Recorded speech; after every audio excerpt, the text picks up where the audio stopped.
Hello, Lifevantage. Sean Poe, Sioux Falls, South Dakota, presidential consultant coming at you.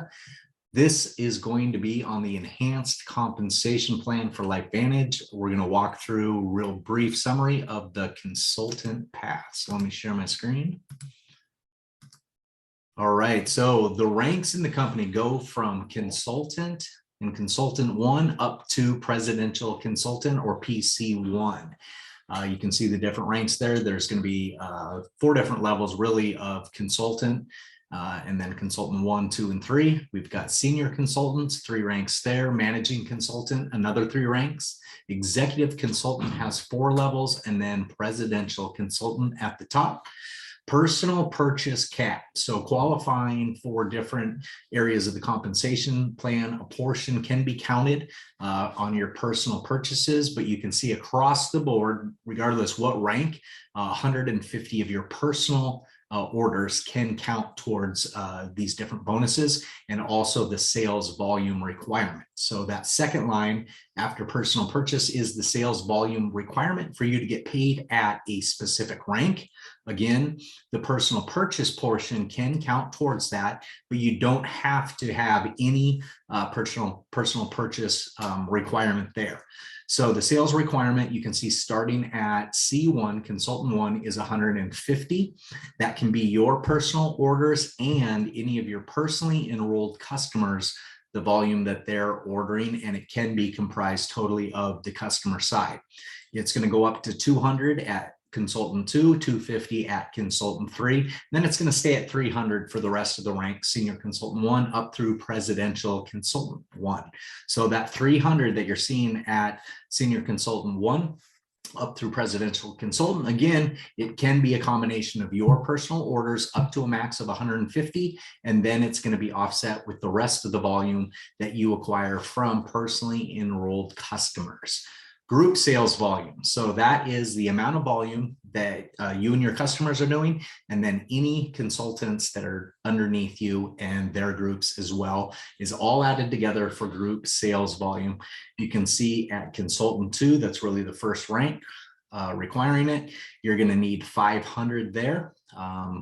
Consultant 3, 1,000. Then getting into the senior consultant ranks, consultant 1 is 2,000, senior consultant 2, 3,500, 6,000 for senior consultant 3. Then moving into the management consulting area, you've got MC1s at 10,000, MC2 at 20,000, MC3 at 40,000.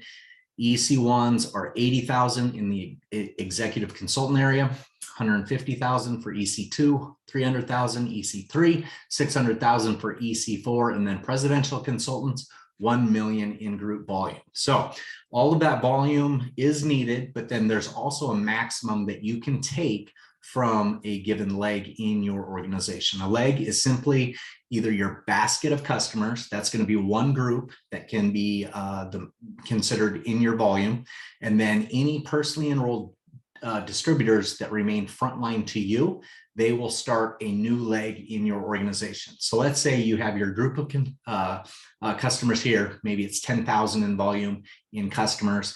Then you've enrolled Amy, Bob, and Craig. So Amy and anything underneath her is going to be one leg in there.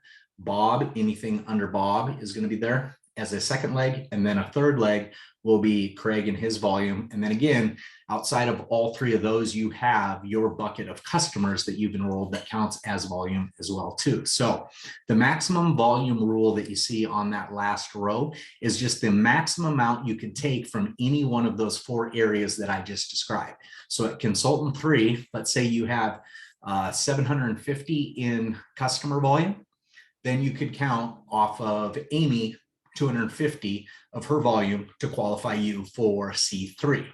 Moving into SC1, similar thing, 75% can be taken from that maximum volume rule out of the 2,000. So you could have 1,500 in customer volume, and then maybe Amy has 200, Bob has 200, Craig has another 100. That'd be your 1,500 that you're getting from the customers, and then another 500 from the consultants that are underneath you. You're qualifying as senior consultant 1. Senior consultant 2, max you can take is 2,500 out of the 3,500.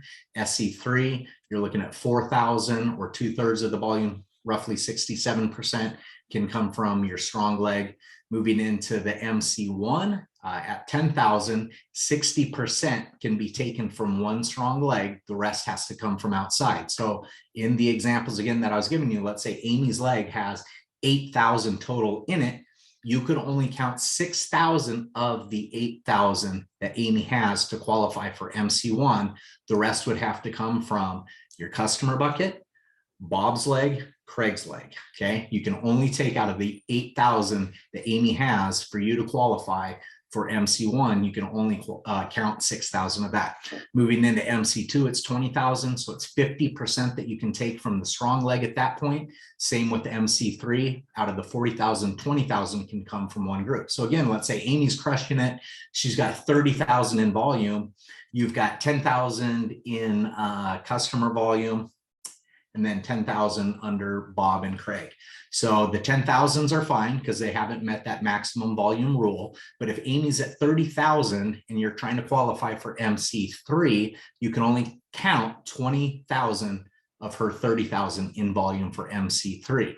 Same 50% max at EC1, the executive consultant, and then 67,500 can come from your strong leg in EC2, 135,000 from the strong leg in EC3.